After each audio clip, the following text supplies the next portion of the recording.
Cette vidéo que vous allez voir est un extrait de quelques prophéties données par le serviteur de Dieu, le prophète Eli Pada, afin que l'on sache qu'il prophétise depuis longtemps sur la Côte d'Ivoire et sur bien d'autres nations. C'est l'occasion de dire qu'il a toujours été apolitique, neutre en toutes choses. Il n'est affilié à aucun parti politique. Il ne parle contre personne, ni pour plaire à un homme, mais pour faire connaître la volonté et le plan de Dieu. À l'issue de la guerre qu'a connue la Côte d'Ivoire de novembre 2010 à mai 2011, M. Laurent Gbagbo, le président d'alors, fut arrêté le 11 avril 2011 et traduit à la CPI le 29 novembre 2011 afin d'y être jugé.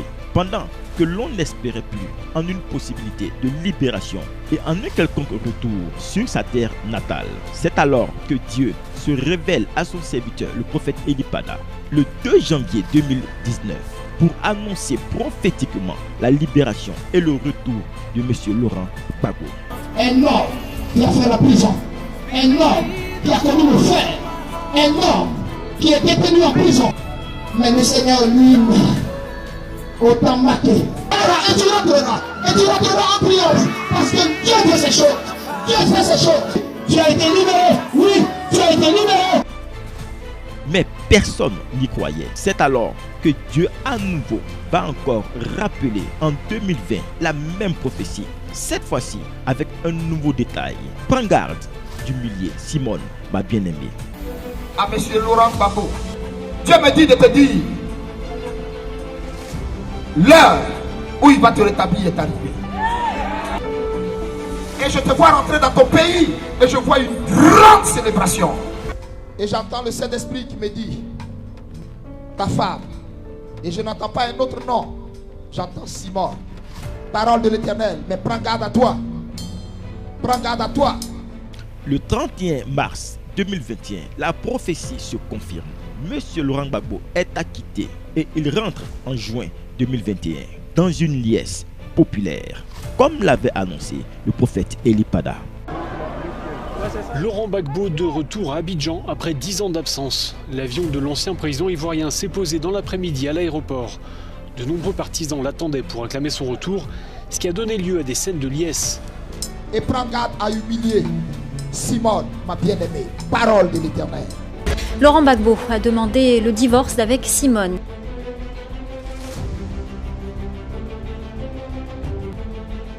Voici une autre prophétie que nous voulons analyser avec vous. Le 22 février 2019, alors qu'il sortait d'un temps de jeûne de 40 jours sur une montagne, Dieu lui révèle le Père et le Fils croiseront le fer. 5 janvier, le président m'a reçu à sa demande et a souhaité que je milite au sein du RHDP. Alors le congrès était très important et que si je ne me rendais pas au congrès, il serait contraint de me demander de rendre ma démission. Ce que j'ai acquiescé, sans hésitation d'ailleurs. Le 24 janvier, à nouveau le président me convoque. Il me demande à savoir si j'avais changé d'idée. Je lui ai dit non, monsieur le président, c'était tout réfléchi, je ne suis pas RHDP et que je ne comptais pas me rendre au congrès. Le président m'a dit bon, dans ces conditions, il faut que je rende ma démission. Je lui ai dit d'accord, je vous informe, je vais là pour rendre ma démission. À cet instant précis, je rends ma démission de mes fonctions de président de l'Assemblée nationale de Côte d'Ivoire. Oui, j'ai décidé de sacrifier mon poste pour la paix, pour la Côte d'Ivoire. Comme disait quelqu'un, on gagne un père, on perd un père. Puis l'interpellation, un mandat d'arrêt de l'ex-président de l'Assemblée nationale, M. Soro Guillaume, dans l'année 2019. De l'aéroport d'Abidjan jusqu'au siège du parti Génération et Peuple Solidaire, les forces de sécurité étaient présentes en nombre. Ces militants attendaient le retour de leur candidat Guillaume Soro. Mais l'avion de l'ancien Premier ministre n'a jamais atterri à Abidjan. Et pour cause, la justice ivoirienne a émis un mandat d'arrêt contre lui. Une information judiciaire a été ouverte immédiatement contre M. Soro Kibafori Guillaume pour présomption grave de tentative d'atteinte contre l'autorité de l'État et l'intégrité du territoire national. de recel de détournement des deniers publics et de blanchiment de capitaux. Il vient d'arriver à Accra contre sa volonté parce qu'en décollant du Bourget ce matin, il devait atterrir à Abidjan pour retrouver sa famille, pour retrouver ses amis et surtout pour prendre sa place dans le processus électoral en cours. Alain Lobognon lui-même aurait été arrêté selon une déclaration de son épouse sur Twitter. 10 ans après la crise qui a fait au moins 3000 morts en Côte d'Ivoire, l'élection présidentielle s'annonce tendue. Jugez-en vous-même. Voici une compile de prophéties que Dieu a également annoncées par la bouche de son serviteur, le prophète Elipada. En pleine crise de coronavirus, cette pandémie mondiale qui a causé tant de frayeurs dans le monde, le prophète Elipada, par l'œil du Saint-Esprit, donne d'abord la raison de la puissance meurtrière de cette pandémie sur le continent européen. Je veux maintenant faire connaître la voix du Seigneur. Les nations de la terre se sont égarées loin de la face de Dieu. Ils se sont perdus dans leur raisonnement. Les nations se sont fouvoyées. Vous savez pourquoi l'Europe est plus frappée? Ils ont voté une loi autorisant la pornographie dans leur école. La nudité aux enfants est enseignée dans les livres pour freiner la folie des hommes, pour freiner la folie des nations. Jusqu'alors, l'épidémie de Covid-19 était peut-être pour certains d'entre vous une idée lointaine. Elle est devenue une réalité immédiate, pressante.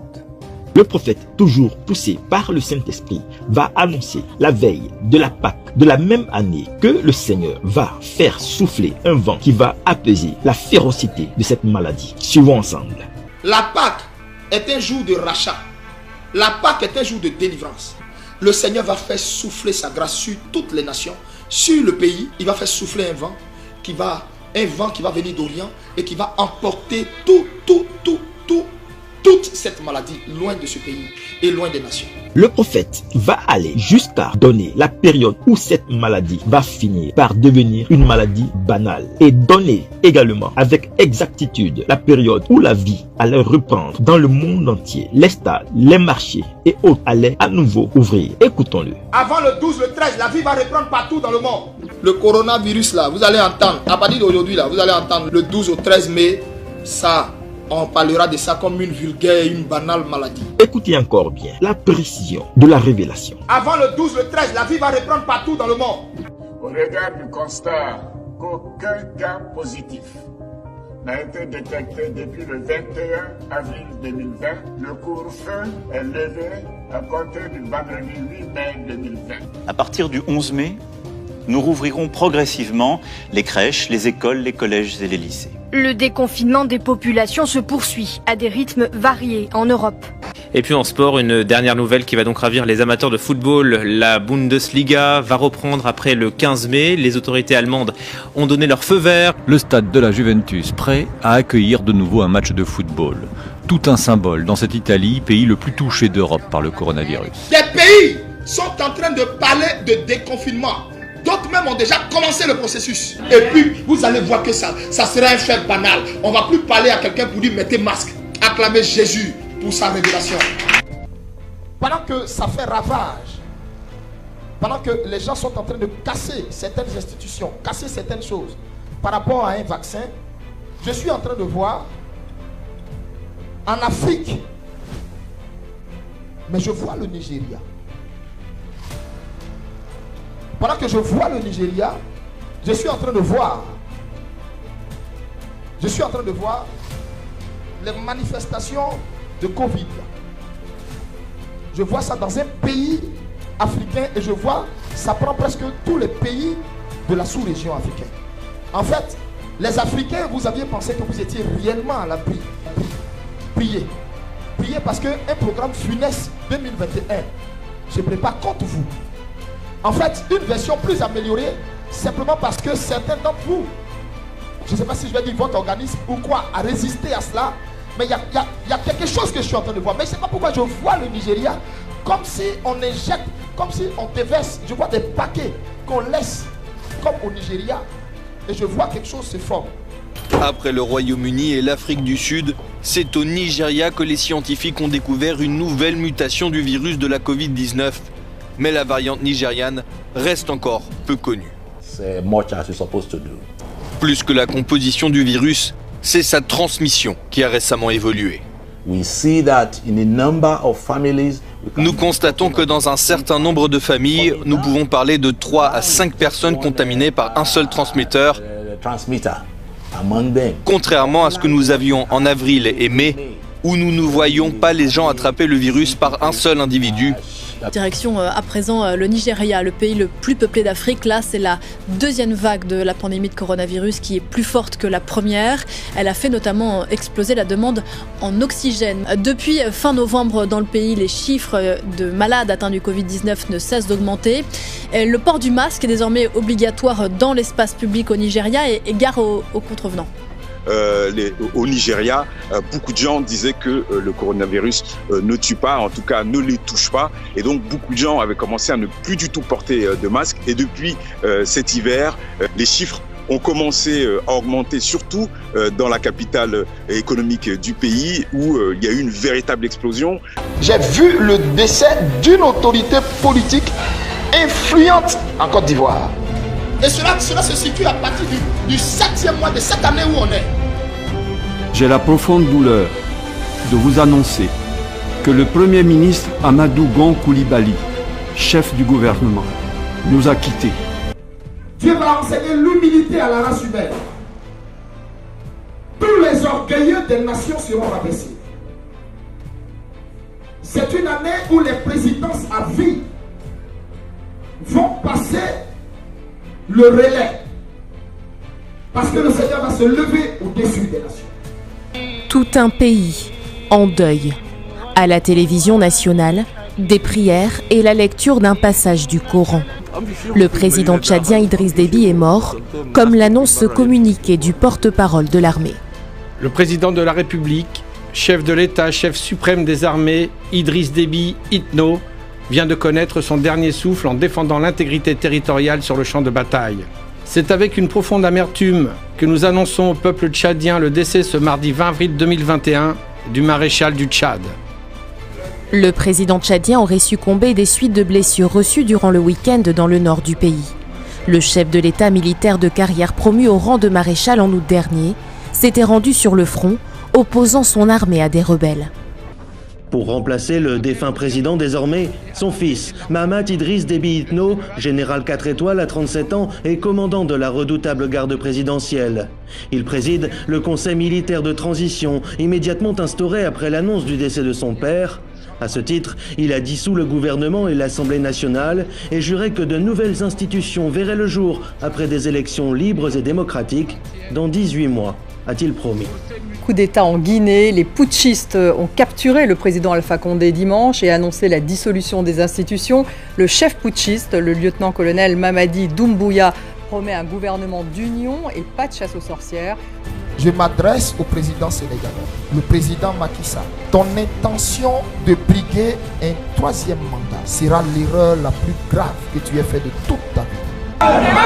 Sa Majesté Macky Sall s'est évertuée ces dernières années à casser tout ce qui pourrait se présenter devant elle pour lui contester la couronne. La conséquence est dramatique puisque le voilà face au peuple qui visiblement a faim. La crise est à fleur de ventre, l'heure est grave. On va se battre avec Macky Sall. On ira jusqu'à la fin. On va se battre avec lui. Groupe de manifestants en colère qui jettent des pierres sur la chaussée, des obstacles de toutes sortes, qui brûlent des pneus. Certains véhicules également ont été calcinés. Eh bien, les forces de défense et de sécurité qui tirent des gaz lacrymogènes pour les dissiper.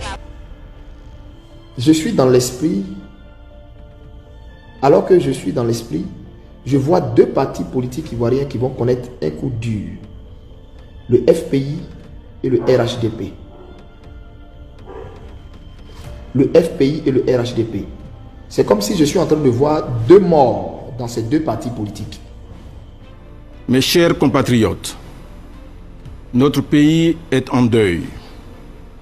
J'ai l'immense douleur de vous annoncer le décès du Premier ministre Ahmed Bakayoko, chef du gouvernement, ministre de la Défense, ce mercredi 10 mars 2021, en Allemagne, des suites d'un cancer.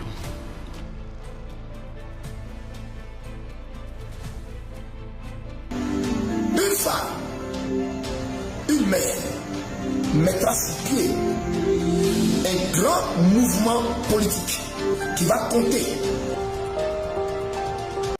À 73 ans, Simone Eyive Gbagbo ne quitte pas la piste. Le 20 août, elle a fêté le lancement de son propre parti politique, le mouvement des générations capables. Nous sommes lancés et comme un flot puissant, nous atteindrons la berge de la Côte d'Ivoire nouvelle, transformée, modernisée. Après avoir été une première dame très active politiquement, Simone Eyive Gbagbo montre désormais qu'elle est aussi capable de diriger. Je vois beaucoup de personnes regagner leur famille. Je vois beaucoup de maris regagner leur épouse. Je vois beaucoup d'accolades. Je vois beaucoup de retours. Ils sont de retour dans leur pays. 180 réfugiés ivoiriens de la crise post-électorale de 2010 sont rentrés du Ghana le mardi 24 mai. Ils sont heureux de fouler à nouveau le sol ivoirien. Et nous vous félicitons pour avoir pris cette initiative et avoir décidé de rentrer chez vous, dans vos familles. Et je suis même encore en train de voir l'entrée d'un autre fils dans sa patrie. Un autre fils qui est une forte tête politique de ce pays. C'est comme si dans mon esprit, tout ceci est en train de se situer entre le 4 et le 5e mois de l'année dans laquelle nous entrons. Lundi 30 mai 2022, Charles Blé Goudé est enfin entré en possession de son passeport. Ce document administratif lui permet de regagner la Côte d'Ivoire qu'il a quittée. Et il est arrivé alors sous une pluie battante, les bras écartés dans une décapotable et à remercier le Seigneur de l'avoir ramené au pays. Dieu me parle du nettoyage de l'église qui va s'intensifier. Dans l'église en Côte d'Ivoire, dans l'église dans les nations. L'église en Côte d'Ivoire. L'artiste chanteur ivoirien Germain Kuiper a tiré sa révérence ce vendredi 11 février 2022 des suites d'un accident de circulation. L'une des dignes représentantes du gospel vient de nous quitter. La chantre Victoire de Gébi du groupe Grâce Divine est décédée dans la journée du 30 mars 2022.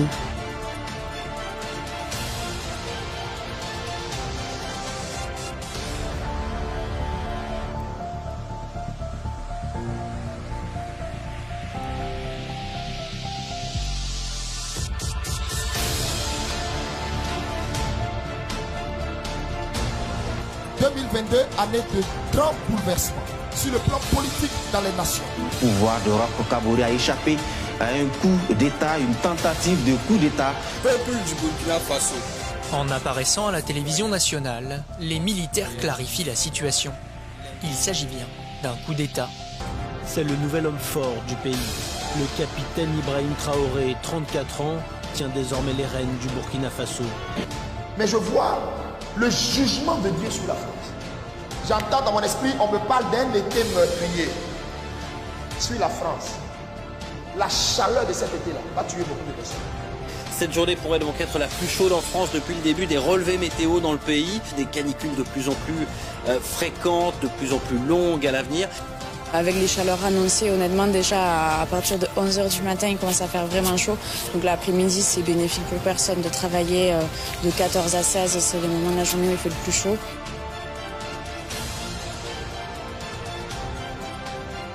Mais je vois comme l'économie interne de la France prendre un coup, un véritable coup. Instabilité géopolitique, crise de l'énergie, pénurie alimentaire, inflation. Le moins que l'on puisse dire, c'est que la situation économique se dégrade. Je n'arrive plus à vivre de mes revenus. Sur le marché de l'électricité, le mégawattheure coûte 10 fois plus cher qu'il y a un an. Il y a des gens riches qui peuvent faire le plein maintenant. On n'arrive pas à s'en sortir. Le 5 du mois, quand toutes mes factures, mon crédit maison est passé, il me reste 0. Je crois pour ma part que ce que nous sommes en train de vivre est plutôt de l'ordre d'une grande bascule ou d'un grand bouleversement. Les États-Unis d'Amérique vont encore pleurer cette année. Ils vont pleurer cette année. Des panneaux de signalisation à terre, des toitures arrachées, des rues inondées. Des pluies torrentielles et des rafales de vent à plus de 180 km/h ont semé le chaos en Floride. À Naples, dans le sud-ouest de l'État, les rues sont entièrement submergées. Les vents polaires ont tout gelé. Transformer les rues de la ville de Buffalo en coulées de neige. Figer les maisons situées au bord du lac Erie en immenses congères. Voici l'élection de Miss Land. J'ai vu la Miss de Côte d'Ivoire où les statistiques lui donnaient gagnante. Mais dans le monde spirituel, il y a eu un complot parce que ça leur faisait mal qu'une Africaine, précisément de l'Afrique de l'Ouest, gagne. Ils ont inventé un truc, je ne sais pas quoi là, mais l'élection avait été décalée. Le comité d'organisation de Miss Monde a décidé du report de la finale de ce jeudi 16 décembre 2021 en raison d'un véritable problème sanitaire constaté, notamment la contamination de plusieurs candidates à la Covid-19. Et après que ça a été décalé, quand ils ont donné les résultats, la Miss Côte d'Ivoire là, elle est passée, mais elle était dans le trio de tête. Olivia Yassé, deuxième dauphine Miss Côte d'Ivoire. Bravo, tu mérites amplement de faire partie de ce top 3.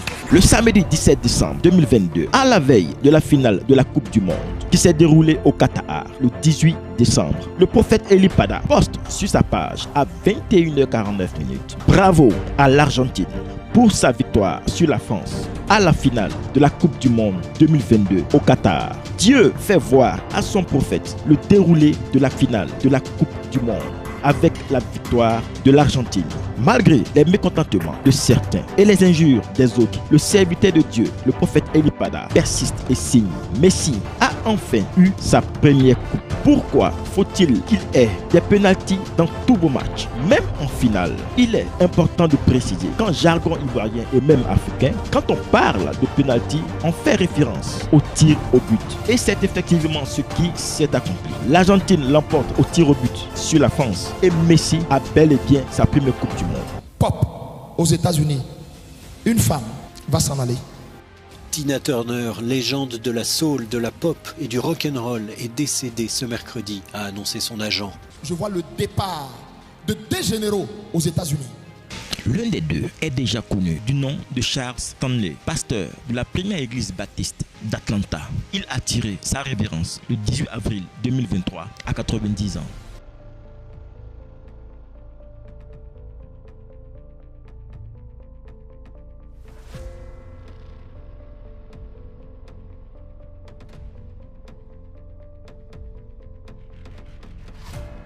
L'Iran. Cette année, l'Iran va donner du fil à retordre au monde. Des particules d'uranium enrichies à plus de 83% ont été détectées dans l'usine souterraine de Fordo, en Iran. C'est l'inquiétante découverte de l'Agence internationale de l'énergie atomique publiée dans un rapport. Un seuil d'enrichissement de 90% est nécessaire pour fabriquer une arme nucléaire.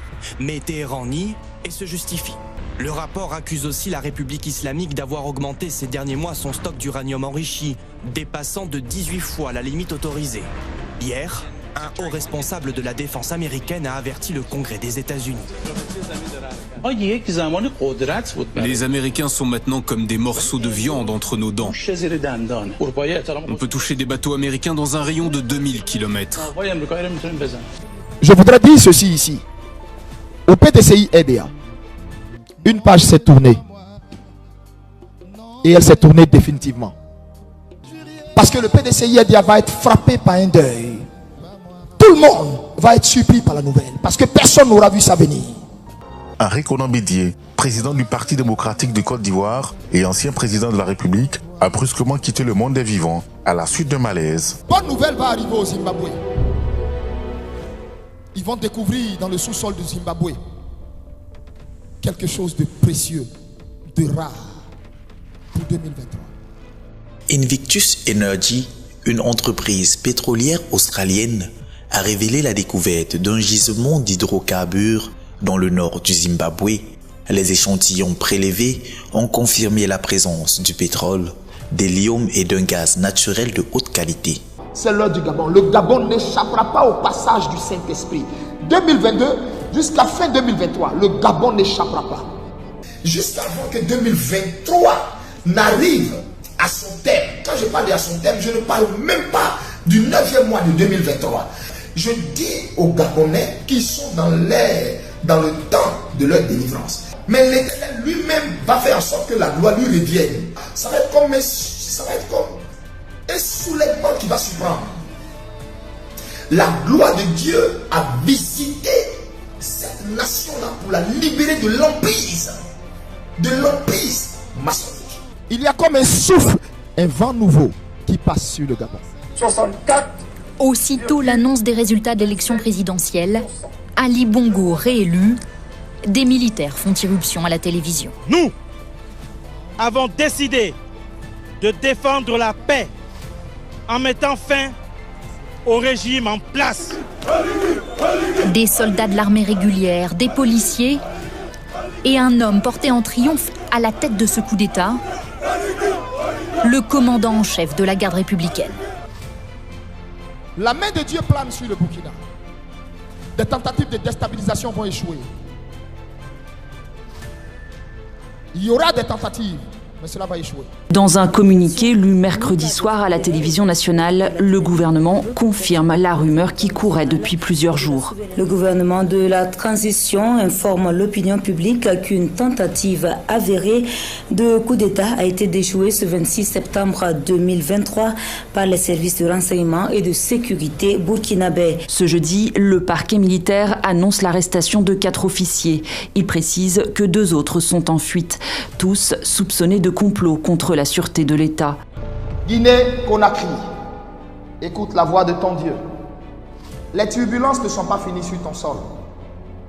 Oui, je te le dis, les turbulences ne sont pas finies sur ton sol. Il y aura encore une autre tentative de coup d'État en Guinée pour chercher à enlever le corps habillé qui est là. Il y a quelqu'un qui va tenter à nouveau un autre coup d'État parce qu'il a pris goût au pouvoir par le passé. Il va s'aimer un vent de manipulation. Je vois ça clair dans mon esprit. Et je suis en train de voir une tentative. Une tentative. Une tentative. Je vois un risque encore de coup d'État dans la Guinée. Il y aura beaucoup d'arrestations dans le corps armé de la Guinée-Conakry. J'entends dans mon esprit, la tête du serpent n'est pas morte. Chers compatriotes, compagnons d'armes des forces de défense et de sécurité, dans la nuit du vendredi 3 au samedi 4 novembre 2023, des individus armés ont sémé le trouble à l'ordre public en prenant pour cible la maison centrale de Conakry et ont fait évader certains détenus liés aux événements douloureux du 28 septembre 2009. Ces hors-la-loi ont fait face à une résistance farouche des forces de défense et de sécurité qui, grâce à leur action, ont réussi à stopper leur progression et à les contraindre à la fuite.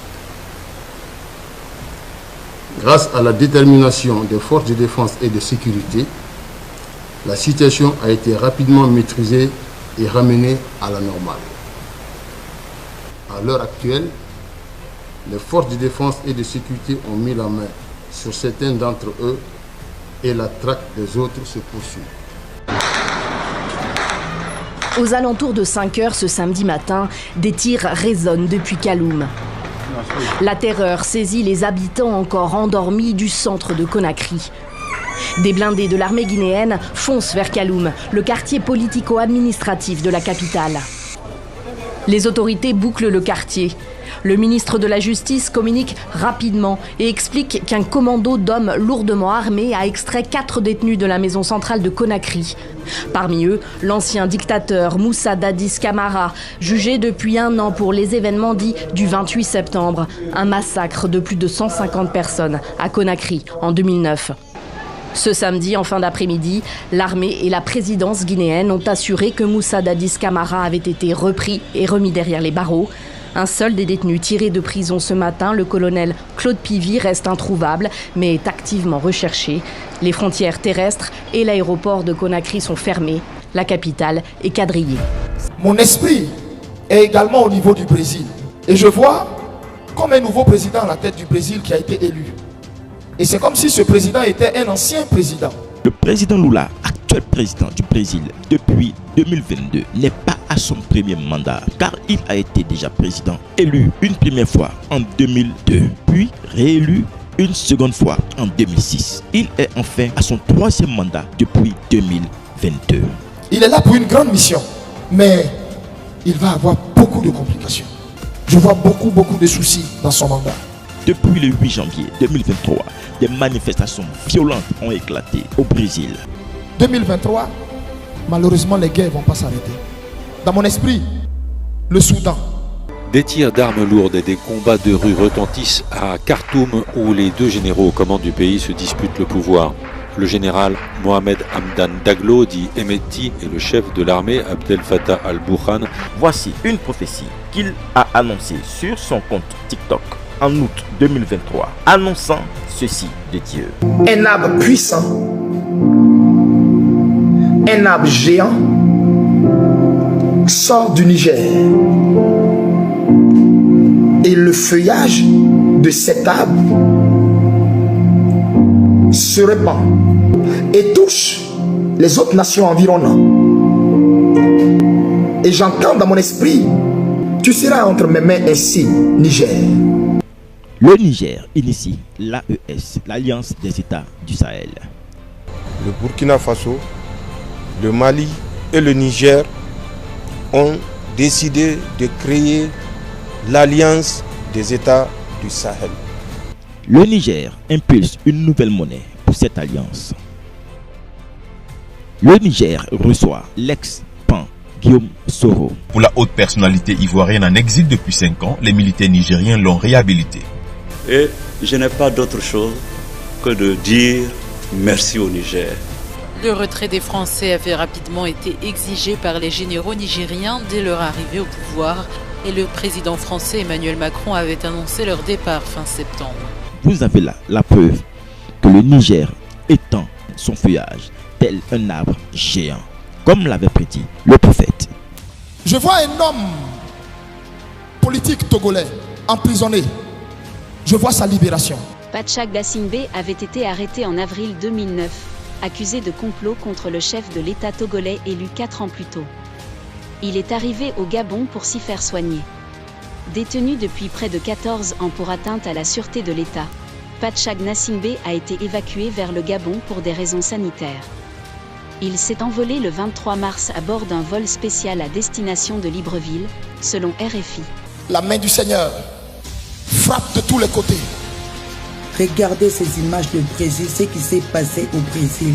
Il y a eu carnaval, leur carnaval de 2023. Le peuple s'est permis de se moquer des dieux. Dans leur carnaval, ils ont élevé le diable. Ils ont adoré Lucifer.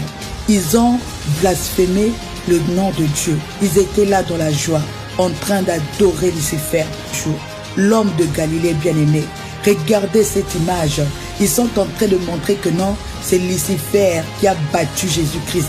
C'est Lucifer qui a gagné la bataille. Ils se sont moqués, bien-aimés. Mais Dieu, on ne se moque pas de Dieu. On ne se moque pas de Dieu, mes amis. Et regardez comment est-ce que Dieu a frappé.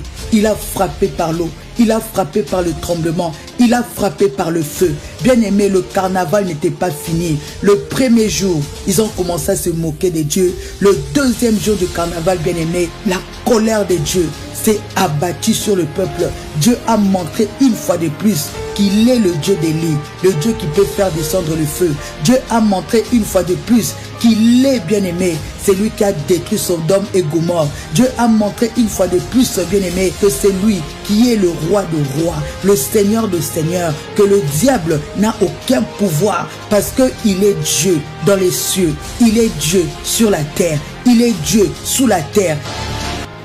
Il y aura beaucoup de bruit sur le sol français cette année. Beaucoup d'agitation, de tumulte, beaucoup de mécontentement, beaucoup de grève. Ce chef d'État aura le mandat le plus compliqué. La place de la Concorde à Paris est rapidement devenue le centre du rassemblement. Les manifestants ont convergé par milliers pour faire entendre leur colère au gouvernement. Le gouvernement a préféré déclencher le 49.3, une procédure constitutionnelle qui permet de contourner le vote des élus. Il s'agit d'empêcher l'expression de la volonté du peuple français au travers de ses représentants. Ils n'ont pas réussi à trouver une majorité. Les grands syndicats assurent que le mouvement social est loin d'être terminé. De nouvelles manifestations sont déjà prévues au cours de la prochaine semaine.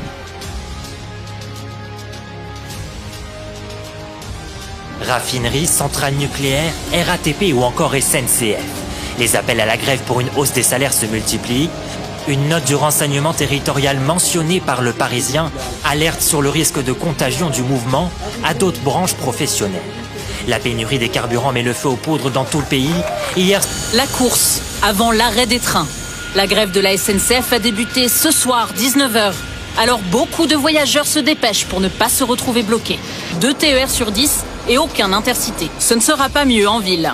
Avec des métros et RER au compte-gouttes à Paris, des bus au ralenti à Lille et des trams à l'arrêt à Nice. Côté aviation, un vol Air France sur 10 sera annulé. Des difficultés de transport qui poussent beaucoup de Français à limiter leurs déplacements. Vides, de nombreuses classes le seront demain également. D'après les syndicats, la moitié des enseignants du public devraient faire grève. Le mouvement sera aussi suivi dans plusieurs municipalités partout en France, comme ici à Port-de-Bouc. Le maire sera gréviste, tout comme 80% des employés municipaux. Ailleurs, d'autres services publics seront aussi fermés. Les piscines, les bibliothèques ou encore les salles de sport communales. Qui se promènent. 8 jours que les poubelles ne sont plus ramassées à Paris. Et je vois des gens venir à Dieu en masse. Maintenant, ça fait 14 jours que à Asbury, dans l'université de Asbury, dans le Kentucky, aux États-Unis, qu'il y a un réveil qui a lieu. Les gens sont venus de partout, poussés par l'esprit, ils sont venus, se sont ajoutés, et ça fait 14 jours que le culte ne s'est plus arrêté. Après le cas des 46 soldats ivoiriens détenus au Mali, il y a un autre conflit qui va s'élever entre le Mali et la Côte d'Ivoire. Sous peu.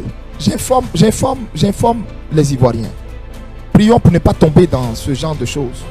Il y aura un autre conflit qui va s'élever entre le Mali et la Côte d'Ivoire, et un autre conflit qui va se lever entre le Burkina et la Côte d'Ivoire au niveau de la frontière. Au niveau de la frontière Côte d'Ivoire-Burkina.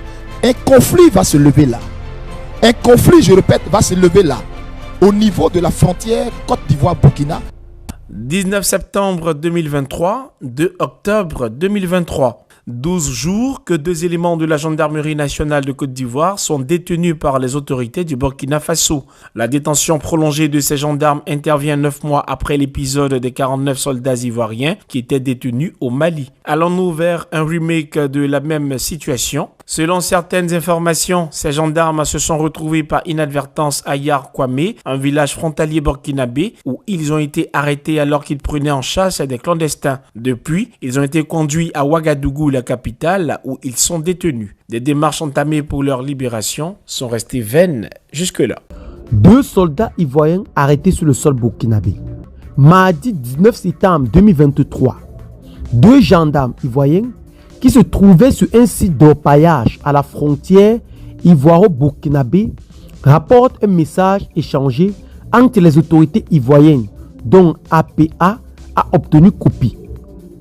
Le message fait cas de l'arrestation et de la détention au Burkina Faso de 2 gendarmes appréhendés sur un site d'orpaillage clandestin appelé Kwameya depuis le mardi 19 septembre 2023. Toutefois, les autorités des 2 pays sont en pourparlers pour obtenir la libération des gendarmes détenus à Ouagadougou. Un très gros scandale, mais très gros scandale. On a entendu des scandales, mais un très gros scandale va venir du Vatican. Et ce scandale va créer un exode en masse du Vatican. Le pape qui est assis sur le Vatican va être le centre de ce scandale. C'est désormais chose faite, une première pour l'Église catholique. L'annonce a déclenché une avalanche de critiques au sein de l'aile ultra-conservatrice de l'Église catholique qui considère les ouvertures vis-à-vis des minorités sexuelles voulues par le souverain pontife comme une atteinte portée à la doctrine et à la foi catholique. Sujet délicat qui divise au sein de la communauté catholique. Reportage à Paris, Caroline Baudry. C'est tout bonnement scandaleux. L'homosexualité, dans la foi catholique et dans la doctrine catholique, ça reste un péché. Devant cette situation, nous, vos frères, les archevêques et évêques catholiques de Côte d'Ivoire, vous adressons ce message pour vous inviter au calme et à la sérénité dans la foi. Soutien et maintien sans équivoque la doctrine traditionnelle du sacrement de mariage. Il n'est donc pas question de reconnaître le mariage homosexuel. C'est-à-dire qu'on ne va pas célébrer le mariage, mais si un couple homosexuel vient, ou des lesbiennes, qui vient dire à mon père, bénissez-moi ou bénissez-nous, moi je dois dire, je te bénis, je vous bénis, au nom du Père, du Fils et du Saint-Esprit. Ils appellent des thèmes compliqués, hors liturgiques et tout ça, c'est la bêtise humaine. Parce que béni, ça veut dire que je cautionne, c'est pas vrai, que ce que tu fais est bien. Donc, si je te bénis, je ne peux plus te dire, il faut quitter dedans. Et puis moi, jeune, je vais lever ma main, prête pour dire, je t'ai béni. On va où? Comment on peut bénir le péché? Ne comptez pas sur moi pour bénir, vous les homosexuels, ne comptez pas sur moi. Si vous venez, je vais vous engager avant de... Si je vois un homosexuel ou quoi qui venait devant moi pour dire Père Eugène. En tout cas, allez dire, le Père Eugène a déjà dit ça. Allez dire, par lui-même il sait. Bientôt on va faire des réseaux. Nous tous on va parler dessus. Bien-aimé, si l'on reconnaît un vrai prophète par l'accomplissement de ses prophéties, alors force est de reconnaître que le serviteur de Dieu, le prophète Élie Pada, en est un.